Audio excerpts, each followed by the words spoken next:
ఏం చేద్దాం? చేతి గుర్తు కోటేయాలిగా. మన బతుకులు మారాలన్నా, మన పిల్లల జీవితాలు మారాలన్నా మనం చేతి గుర్తుకు ఓటేస్తే తప్ప మనకు భవిష్యత్తు లేదు.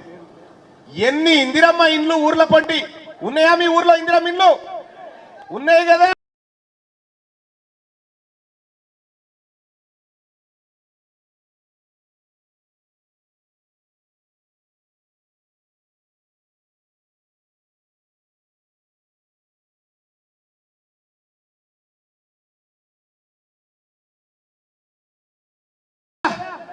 ఈ నరేంద్ర ఒక కథ చెప్తా మీకు ఇనూరి బాగా. ఓ పోలీస్ ఆయన కొత్తగా పెళ్ళైతే అత్తగారు మంచి వాచ్ పెట్టిరట, గడియారం పెడతారు కదా, అది పెట్టిరట. ఆ గడియారం పెట్టిన సంగతి దొంగోడు చూసిండు. ఒకటే ఓటు, బాగా బలిసినవని కూడా ఒకటే ఓటు.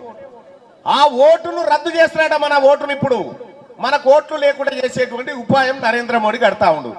మన తాన ఓట్లు లేకపోతే ఎవడన్నా మనని కాంతాడా? మరి కాంగ్రెస్ పార్టీ తీసుకొచ్చినటువంటి ఓటు ఉండన్నా నరేంద్ర మోడీ కేసి పొడగొట్టుకుందామా? మీరే ఆలోచన చేసుకోరి. ఇంకంతేకాదు, మన పేదోళ్ళ పిల్లలు మనకు పైసలు వెళ్ళకనో తిన్నో తినకనో మోతా చదివితే పేదోనికి కూడా ఓ ఉద్యోగం రావాలంటే రిజర్వేషన్ ఉంటది. బీసీలకో రిజర్వేషన్, ఎస్సీలకో రిజర్వేషన్, ఎస్టీలకో రిజర్వేషన్, ఈడబ్ల్యూఎస్ కోటానో రిజర్వేషన్ ఉంటది. ఇక ఇది కూడా రద్దు చేస్తారట సారు. ఇవి కూడా రద్దు చేసే ఉపాయంలో ఉన్నాడు ఇప్పుడు నరేంద్ర మోడీ గారు.